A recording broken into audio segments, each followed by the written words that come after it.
Did you know that 73% of young Turks want to leave their country and live abroad? Not that long ago, I belonged to that disturbingly large group of people. In fact, I came really close to leaving the country permanently on 2 separate occasions, having moved to Germany and Hungary respectively. Yet, here I am. So best believe that this is coming from someone who actually can't leave Turkey behind. But, and that's a strong but, there are some things that I really don't like about living in Turkey. And I'm going to tell you why with a step-by-step guide following a strict set of rules.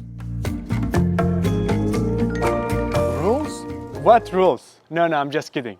If you have been in Turkey for long enough, you probably didn't fall for that one. Because when we say rules in Turkey, we don't necessarily refer to a set of accepted customs or procedures. We refer to some vague ideas that could bend and break depending on who you are, where you live, whose sister or brother you are, etc, etc. You get the idea. Some will even argue that disrespecting some of the most easy to comply with rules is our national sport.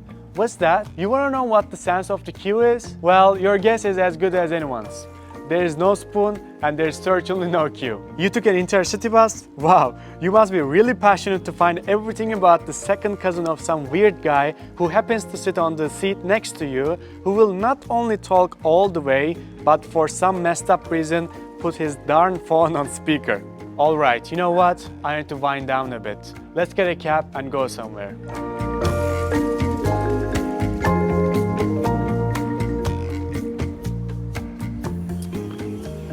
Bad idea, especially if you want to wind down. Getting a cab, if you're in a big city in Turkey, is not the best idea to get from point A to point B. Because for that to happen, you first need to be able to get onto something in point A. Logic, right? As Mark Twain once said, all generalizations are false, including this one.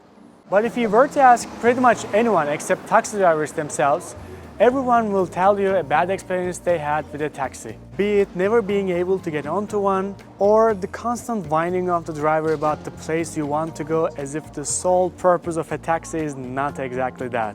The fact that they're never really happy about anything in life, especially Uber or any other form of transportation, is the cherry on top. I struggled a lot with this one. Being in this very business, I first wanted to talk about how expensive some basic tech devices are. You know, all the gear that makes a YouTube channel work. But then I thought, what isn't expensive in Turkey, really? You're a student and you want to upgrade or update your PC? How much are you willing to pay for that? I'm assuming not an arm and a leg, literally. The world is moving away from fossil fuel and you already feel like you're too late to the EV party. Guess what? Unless you're Elon Musk himself, you'll have a hard time getting yourself a car. You know what? Let alone a car, even getting yourself an electric bike is a daunting task here in Turkey. And don't let me even get started with everyday expenses. According to latest estimates, Turkey has a population of over 85 million people. Now, that might not sound that much depending on where you come from, but in reality, that's 1.1% of the entire world population. For a country of its size, that's already pretty packed. But that's not even the worst part of this story. The crazy thing is, a large portion of that population is living in Istanbul, Ankara, Izmir, Bursa, and Antalya, the top 5 biggest cities of the country. There are more than a handful of countries less populated than these cities all over Europe. There's a not so polite saying in Turkish, "Nerede çokluk, orada bokluk." To talk about crafts never bringing good fortune. And unfortunately, some of our biggest and greatest cities are extremely crowded. If we had some greenery, we might not be bothered with all the people filling up every corner of the city. This is actually hard to explain to foreigners, but we do love some old good concrete here. To call our urbanization process unguided is an understatement to say the least. And as a result, we have some truly ugly architecture going on in our cities. Sometimes directly across or side to side with some of the best pieces of architecture you can find across Europe too. Of course, this one is directly related to my previous graph with Turkey. But again, I feel like we could have left some green spaces to breathe. Here is something you probably heard before. Hallederiz. This literally means we can get it done in Turkish. But don't be fooled if you hear it, because the chances are the person who said it will slack off and do the exact opposite of what the phrase means. That's because we can be extremely efficient in taking things easy. God forbid we take on the siesta culture one day, that will be the day we no longer function as a society. Unprofessionalism can hit you in the face in the most unexpected places in Turkey. And honestly, it's one of the most unnerving things about my otherwise beautiful country.